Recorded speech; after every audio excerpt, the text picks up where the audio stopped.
네, 여러분 안녕하세요. 2022학년도 고1 3월 전국 연합학력평가 수학 해설을 맡은 저는 서진아입니다.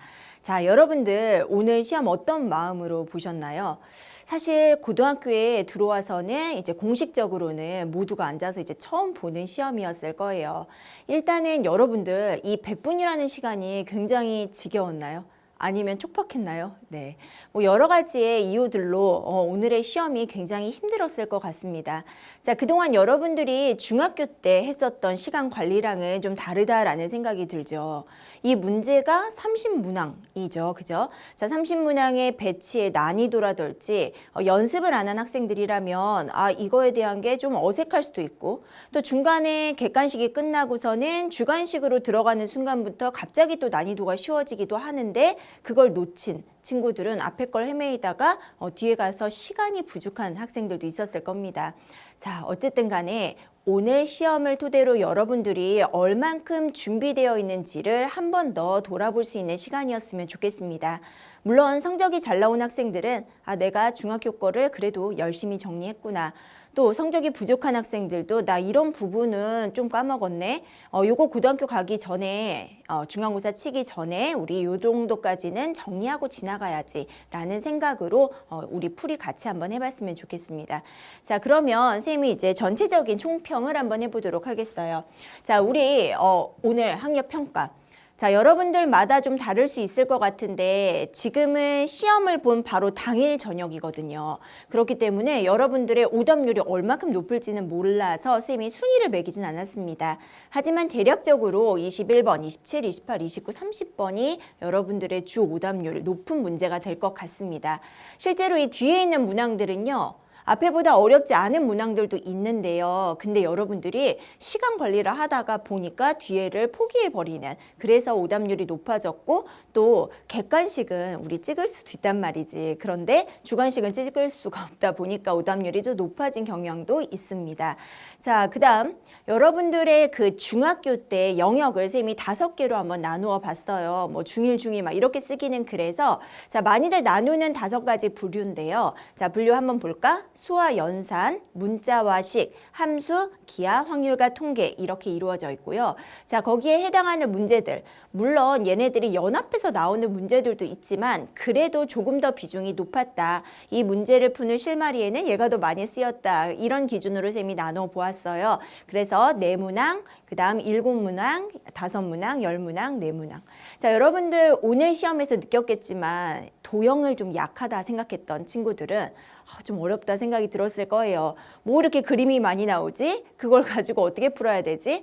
자, 여기 기하라고 써 있는데요. 물론 이제 기하로 해석을 한 다음에는 또 계산이 동반되어야 합니다. 그 계산 속에서는 뭐 1차 방정식이라든지 2차 방정식, 부등식 이런 것들이 섞여 있을 수도 있겠네요. 그쵸? 자, 그러면 우리가 전체적인 표 한번 살펴보도록 할게요. 선생님 아까 얘기했던 대로 딱 자를 수 없는 문제들도 있었지만 그래도 이 정도의 비중이다 라는 것들로 분류를 좀 해봤고요. 자, 여기 있는 점수별로 2점, 3점, 4점 이렇게 분류를 해봤습니다.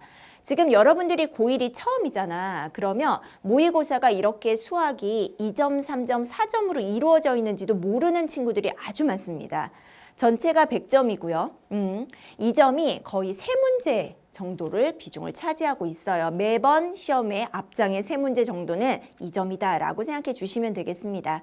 자, 그 다음 3점, 4점은 조금 변화가 있을 수도 있겠지만 대략적으로 3점에서 14개, 그 다음에 4점에서 13개가 나왔습니다. 자, 그래서 여러분들이 어렵다고 생각하는 것들은 그래도 4점이었겠죠. 물론 3점에서부터 막히고 헷갈리는 문제들이 있었습니다. 그런 것도 있을 수 있어요. 또 만만한 4점이 있었을 수도 있겠죠. 자, 그래서 한번 살펴보면 수와 연산에서는 소인수 분해와 제곱근과 실수 부분에서 영역 출제가 되었고요. 자, 2개 합쳐서 4문항이 출제가 되었습니다. 아무래도 루트라든지 제곱근에 대한 이야기들이 조금 더 나왔던 편이었고요. 자, 그 다음 문자와식에서는 2차 방정식에 대한 내용과 인수분해와 다항식 곱셈을 푸는 이야기들이 좀 더 나왔습니다. 자, 그 다음 함수. 함수는 2차 함수가 사실은 제일 많이 나오는데 이 2차 함수에서 최대값, 최소값 구하는 게 고등학교로 넘어가면서부터 작년부터는 그 최대 최소를 구하는 문제가 많이 나오지 않고 있거든요. 그래서 이번에는 최대 치수를 구하는 문제들 중에서는 경우의 수를 따져야 되는 그런 문항들을 많이 냈습니다. 자, 어쨌거나 이렇게 함수 문제가 어려운 문제 4점에 2개나 또 배치가 되어 있어요. 2차 함수 문제가. 자, 그래서 총 몇 개? 얘는 5문항이 출제가 되었습니다. 자, 그 다음 우리 너무 힘들었던 기하예요. 예, 이 문제가 어렵다기보다는 그냥 낯설고 그리고 왠지 까먹은 것 같아서 자신감이 떨어져서 여러분들이 많이 헤매었을 것 같습니다. 자, 그래서 기하에서는 도형의 닮음이 꽤 많이 나왔어요. 지금 보면 21번, 30번. 이거 여러분들이 제일 많이 틀리는 오답률 최고의 문제들이에요. 그래서 21번이 뭐냐면 객관식에서 마지막 문제다라고 생각하시면 되고요. 30번 주관식 마지막 문제다. 걔네들이요 쭉쭉 옛날부터 어려운 문제, 흔히 말하는 킬러 문제들로 등장을 했던 번호입니다. 근데 이번엔 다 그것이 도형의 닮음을 이용하는 그런 문제로 나왔어요. 자, 그 다음에 원의 성질 이용하는 문제에서도요, 좀 어렵게 출제가 되었지만 번호상 닮음보다는 조금 더 쉽게 출제된 편이었습니다. 자, 그 다음에 삼각형 성질이라든지 피타고라스 이용한다, 삼각비. 이 삼각비도요, 사실은 쉬운 편이긴 한데 여러분들이 그치, 홀랑 다 까먹었어. 그래서 쉬운 문제도 개념 하나만 정말 잘 알면 풀 수 있는데 요 하나 때문에 못 푸는 것들이 있었거든요. 그래서 삼각비 문제도 이렇게 2문제나 출제가 되었고요. 평면 도형과 입체 도형, 부피 구하고 건널비 구하는 문제 있었지요. 그 다음에 평면 도형에서 각에 대한 연구라든지 이런 것들이 있었습니다. 자, 그 다음 확률과 통계입니다. 자, 이 부분에서는 진짜로 기억이 안 나면 아무것도 손대지 못하고 그냥 마친 학생들이 있을 거예요. 다른 건 어떻게 조작을 좀 해보려고 했겠는데 이건 아예 내용을 모르면 포기해버리는 경우가 있거든요. 어려운 내용은 아니었지만 확률을 계산하는 주사위 던지는 문제가 또 있었고요. 자, 그 다음에 대표값 문제. 대표값에 뭐가 있더라? 평균, 있었지? 중앙값, 최빈값 이런 이야기들이 있었죠. 예, 그중에서 이번엔 중앙값과 평균에 대한 이야기로 대표값 문제가 출제가 되었습니다. 자, 그 다음에 분산과 표준편차. 분산을 구하라는 문제가 하나가 출제가 됐거든요. 그래서 이런 것들. 그 다음 상관관계, 표, 점, 산점도 있죠. 예, 그 모양을 보고서는 해석하는 문제까지 여러분들이 해결할 수 있는 것들 쭉 이렇게 출제되었습니다. 됐니?